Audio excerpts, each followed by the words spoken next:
Olá, sejam muito bem-vindos ao compartilhamento da leitura meditativa, contemplativa e reflexiva do conteúdo da Gita. Estamos no capítulo 3, um capítulo muito importante que trata de Karma Yoga. Karma Yoga é a união a Deus através das ações, e essas ações elas podem ter uma conexão com o nosso passado pretérito e o nosso passado dessa vida, dessa execução material, neste corpo material. Bhagavad Gita como ele é, capítulo 6. Estamos falando de Karma Yoga, repetindo. Krishna, a Suprema Personalidade de Deus, conversa com Arjuna, e Arjuna indaga Krishna e pergunta a Krishna, e Krishna, a Suprema Personalidade de Deus, todo atrativo, todo atraente, Deus, o Supremo, a grande alma, na pequena alma, assentada no coração, responde. Vamos ao verso 6. Om Namo Bhagavate Vasudevaya, Om Namo Bhagavate Vasudevaya, Om Namo Bhagavate Vasudevaya.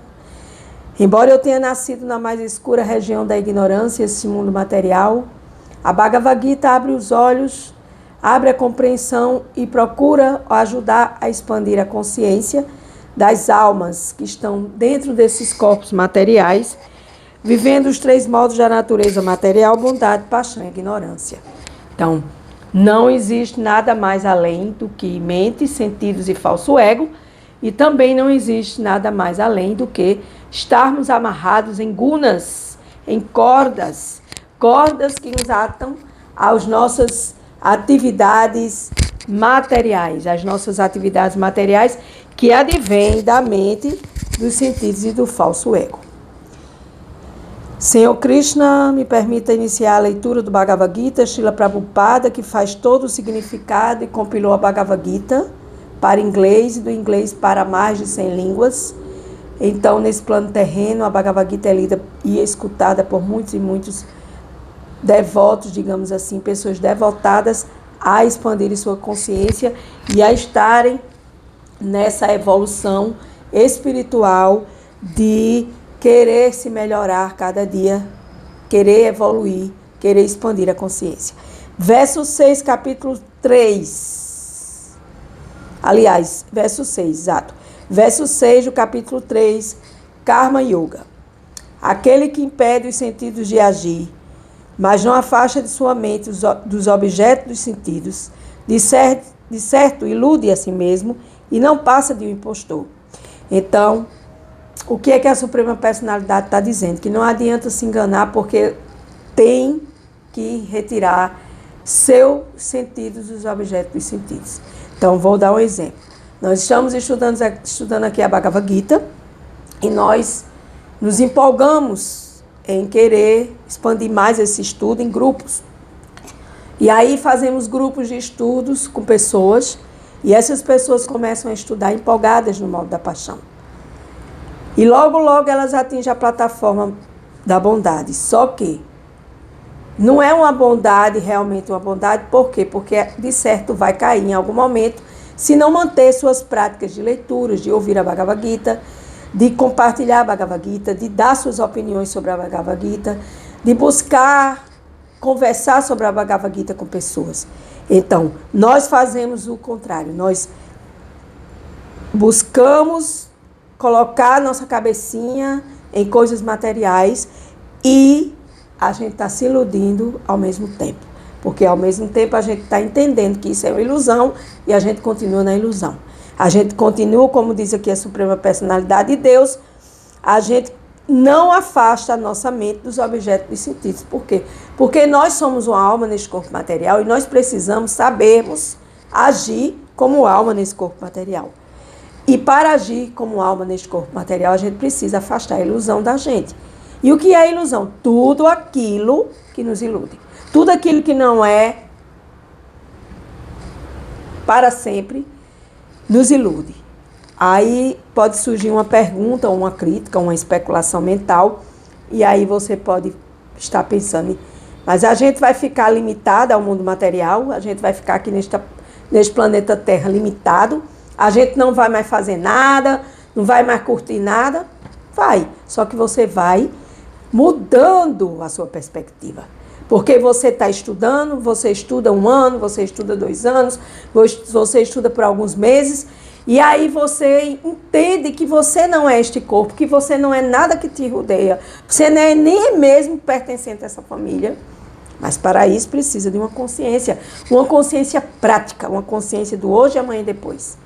Para que vamos nos soltando as garras, porque nós estamos agarrados à família, a festas, a datas festivas, a comidas com violência, a prazeres sexuais, a achar que nós somos o corpo e cuidar dele como se ele fosse o objeto primordial. E a alma fica onde nessa história? Fica no canto. A gente se esquece, a gente deixa pra lá. E aí Yoga Maya vem e traz doença, pobreza e conflito para acordar você dessa sua ilusão. Vamos ver aqui o que é que Srila Prabhupada diz. Há muitos impostores que se recusam a trabalhar em consciência de Krishna. Aqui, quando foi traduzida a Bhagavad Gita, foi colocada essa palavra impostores. Mas vamos entender que existem pessoas que agem com duplicidade. É muito difícil você começar a ler uma teoria, estudar uma teoria e você conseguir praticar da forma que a teoria pede para você praticar. Então, isso é uma imposição que você deve colocar a você para que você evolua. E quando você não se impõe, você dispõe e fica à disposição do oposto daquilo que vai te levar para a grandeza da tua evolução. Fazem uma exibição de meditação enquanto sua mente, na verdade, não se afasta do gozo dos sentidos. Podem falar de filosofia árida para enganar seguidores sofisticados. Mas, de acordo com este verso da Bhagavad Gita, esses são os maiores enganadores. A gente também pode se enganar a si mesmo. Como é que a gente pode se enganar a si mesmo? A gente achar que a gente é um erudito, que a gente está entendendo tudo. A gente só pode entender que a gente está entendendo tudo quando a vida da gente começa a se modificar.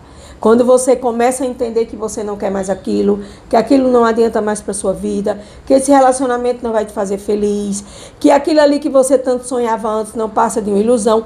Então você vai se modificando. E quando você se modifica, tudo se modifica ao seu redor. Mas aí, eu não quero me desgarrar daquela amizade, eu não quero me desgarrar destas festividades, eu quero continuar estudando e fazendo tudo em Maya, em ilusão. É impossível. É impossível. Então você está dizendo que quem lê a Bhagavad Gita fica carola, fica fanático, fica limitado. Pelo contrário. Quando a gente entende que essas coisas não são mais necessárias à nossa evolução, a gente vai se desapegando. Mas o pior disso tudo que eu estou falando até agora, neste verso 6, é que a gente é apegado. Então, quando a gente não se desapega, a gente vai continuar apegado.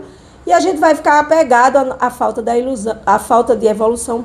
Por quê? Porque a evolução, ela só se dá na sua vida quando você vê a sua vida modificar para melhor, onde você vai ver que você vai encontrando uma paz, você vai encontrando uma tranquilidade e que você vai seguindo essas regras e regulações para que você possa buscar essa verdade dentro de você, para que você possa entender que os sentidos não vão satisfazer os sentidos materiais e que você não pode continuar se enganando e que você tem que tomar uma atitude na sua vida e dizer, chega, eu já sofri por demais, eu já mastiguei o que já foi mastigado, mas aí você não quer. Então só resta uma única palavra, respeito. Respeito por aquilo que a gente quer, por aquilo que a gente não quer, por aquilo que a gente pensa que está fazendo uma evolução, por aquilo que a gente pensa, porque a gente responde alguns versos, porque a gente escreve para o mestre espiritual e diz, mestre, isso, aquilo, outro, e quando o mestre vê, você não está fazendo evolução nenhuma. Então isso é enganar a si próprio. Verso 7. Aí ele diz aqui, antes do verso 7, seu conhecimento não tem valor porque os efeitos do conhecimento de que tal homem pecaminoso é dotado são arrebatados pela energia ilusória do Senhor. Ou seja, eu estou estudando Bhagavad Gita e a qualquer momento Maya vai me testar e vai me arrebatar para que eu volte de novo para os antigos hábitos. Mas aí eu digo, não, eu não quero mais isso para a minha vida. E de uma certa forma isso cria alguma indigestão ao nosso redor, porque as pessoas passam a não nos compreender. E acham que a gente está querendo ser melhor do que os outros, e por isso vai. Não, eu estou falando de mim, eu estou dando exemplos generalizados que estão vindo na minha mente nesse momento. Por quê? Porque eu tenho amigos, porque eu tenho família, porque eu tenho vários e vários motivos de estar aqui dando esses exemplos para que a gente pare de se enganar a si mesmo, porque a gente pensa que está, mas a gente não está. A gente está se enganando.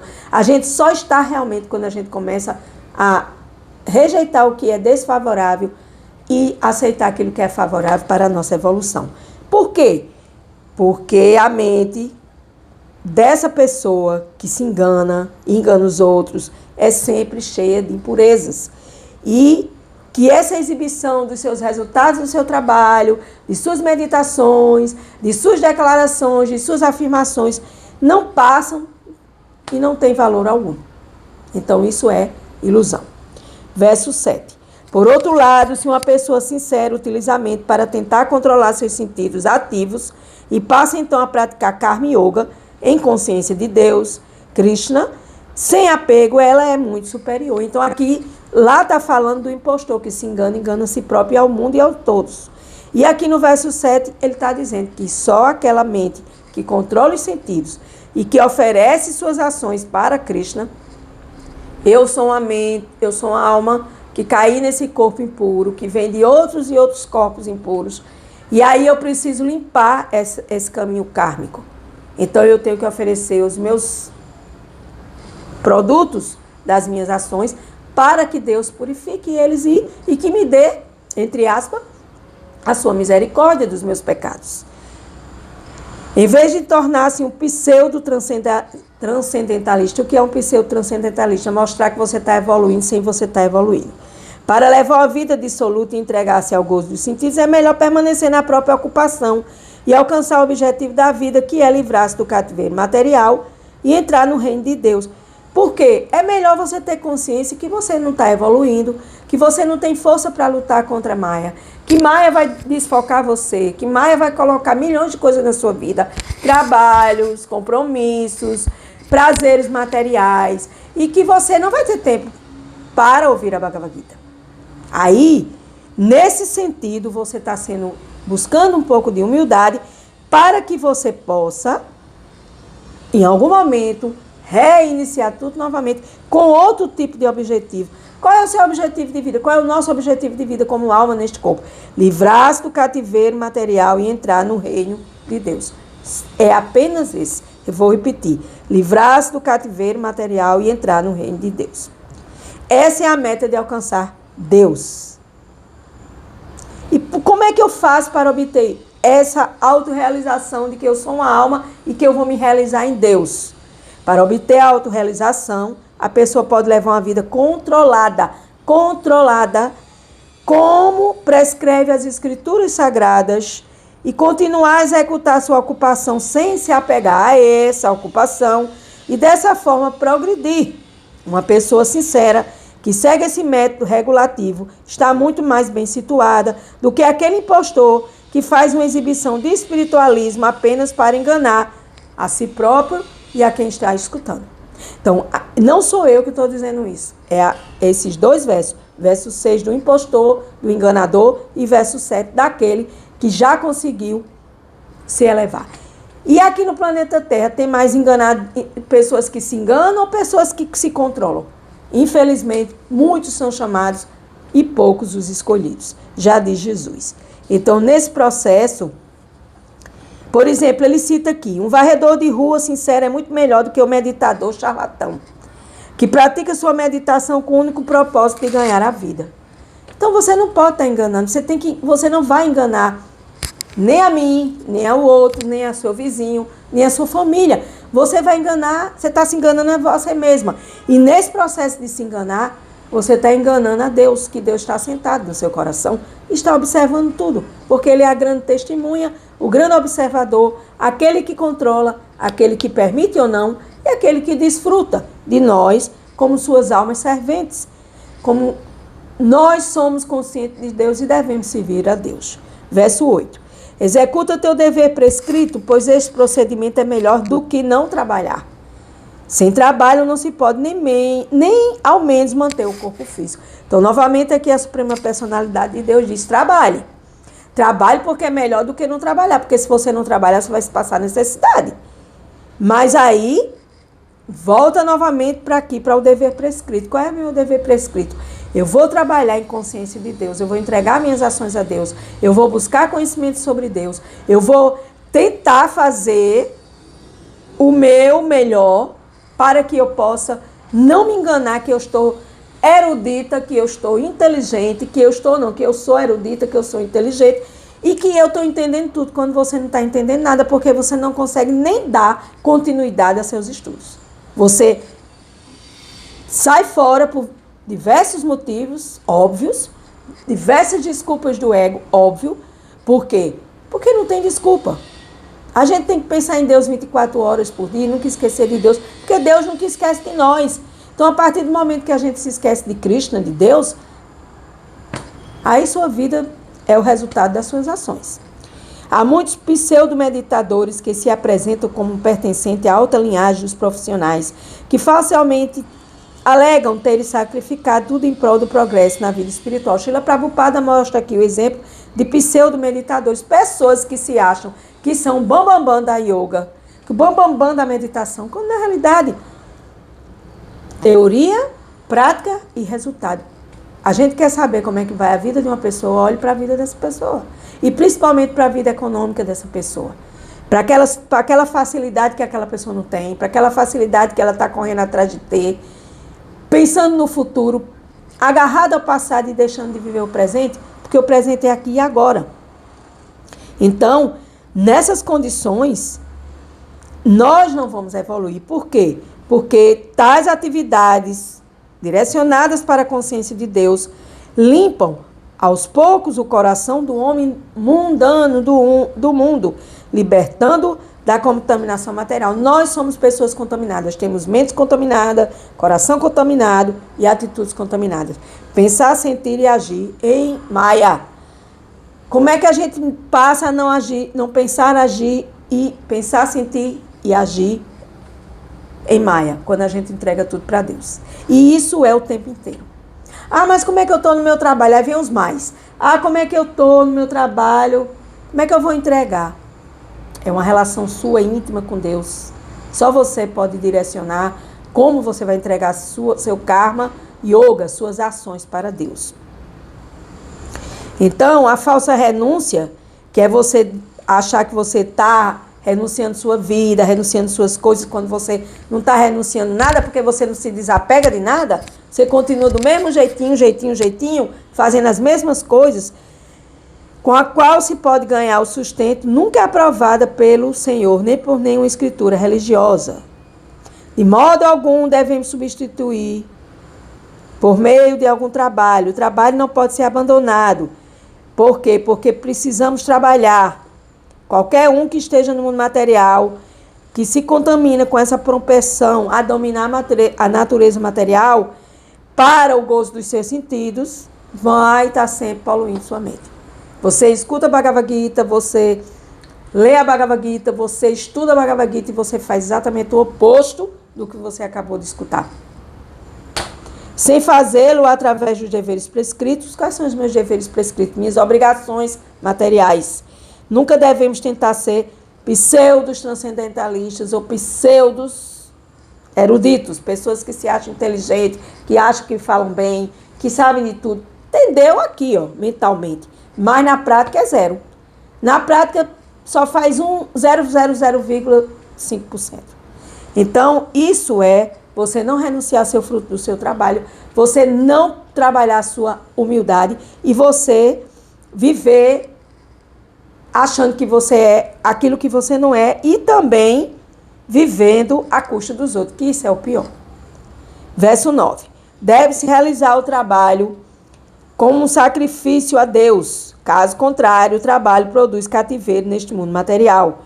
Ó filho de Kunti, executa teus deveres prescritos para a satisfação de Deus, de Krishna, e dessa maneira sempre permanecerás livre do cativeiro.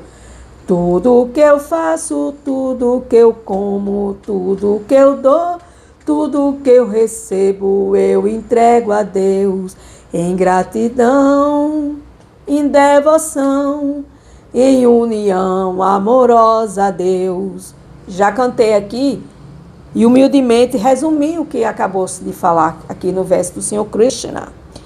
Como todos têm de trabalhar até mesmo para a simples manutenção do corpo, os deveres prescritos materiais para uma posição e qualidades sociais específicas são estipulados, são dados de maneira tal que se possa cumprir o seu propósito. Já o sacrifício a Deus são a execução do seu, por exemplo, você fez um trabalho e você está sendo elogiado, todos batendo palma e você diz assim, esse trabalho só foi realizado porque Deus permitiu. Pronto, você já tirou o fruto do trabalho para você, o resultado do fruto desse trabalho para você, e você já entregou a Deus. Mas o que é que a gente faz? A gente se sente ancha. Aí vem um falso ego, falso prestígio, eu fiz isso, eu consegui isso. Né? Eu falo sempre em trabalho, mas tem vários outros exemplos. Porque o trabalho onde a maioria das pessoas trabalha e ficam presas no seu trabalho durante 8 horas por dia. Então elas querem dar o seu melhor para chamar a atenção do chefe, para chamar a atenção do presidente, do coordenador e por aí se vai. Todas as execuções se destinam à satisfação de Deus. Os Vedas prescrevem isso, em outras palavras, que diz, cumpre-se o mesmo propósito que alguém execute os sacrifícios ou a entrega do seu trabalho como uma oferenda a Deus.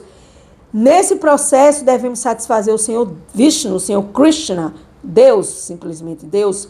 Deve-se trabalhar para a satisfação de Deus. Qualquer outro trabalho feito neste mundo material será causa de cativeiro. Ah, mas isso é muito rígido. Não é. Porque o trabalho que você tem foi Deus que lhe deu. A inteligência que você tem para achar esse trabalho e ser inteligente e elogiado no trabalho, essa inteligência foi Deus que lhe deu. Se você parar para pensar e meditar humildemente, você vai ver que nada é seu. Aí você vai dizer, Deus, tudo vem de ti, tudo é teu e tudo volta para ti. Com esse processo de trabalhar e entregar esses resultados para Deus, fora isso, tudo vai lhe condicionar, porque você vai querer aplausos, você vai querer ser o melhor, e você não vai ser melhor, porque melhor do que você é Deus. Então, temos de trabalhar essa consciência de Deus, de Krishna, para satisfazer simplesmente a Deus. Temos que trabalhar a nossa consciência de Deus para entregar tudo para Deus. Simples assim. Mas vá praticar para ver se você consegue, porque seu coração é cheio de mazelas, eu não vou nem citar as mazelas. Sua mente é toda conturbada, perturbada. Você não tem foco, você se desfoca por qualquer coisa.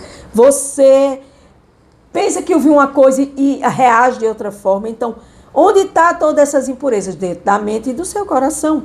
Dentro da mente e do meu coração e de todos os corações. Porém, quando a gente tem sai dessa ilusão, desse cativeiro, a gente entrega essas atividades e a gente se liberta. E a gente se libertando, a gente vai ficar mais feliz, porque a gente não vai se preocupar com aquilo que vai acontecer nem daqui a 5 minutos no relógio. Então, esta arte de trabalhar é magnífica e no início esse processo requer uma hábil orientação. E você, para se orientar, você precisa estar orientada por escrituras sagradas que te levem à tua evolução e expansão de consciência. Nada deve ser executado para o gozo dos sentidos, senão que tudo deve ser feito para a satisfação de Deus. Vou ler novamente para terminar. Nada deve ser executado para o gozo dos sentidos, senão que tudo deve ser feito para a satisfação de Deus, de Krishna. Essa prática não só nos salvará da reação do trabalho, mas também nos elevará pouco a pouco ao transcendental serviço amoroso a Deus, o único meio que pode promover-nos ao reino de Deus. Senão você vai ficar rodando aqui a vida toda.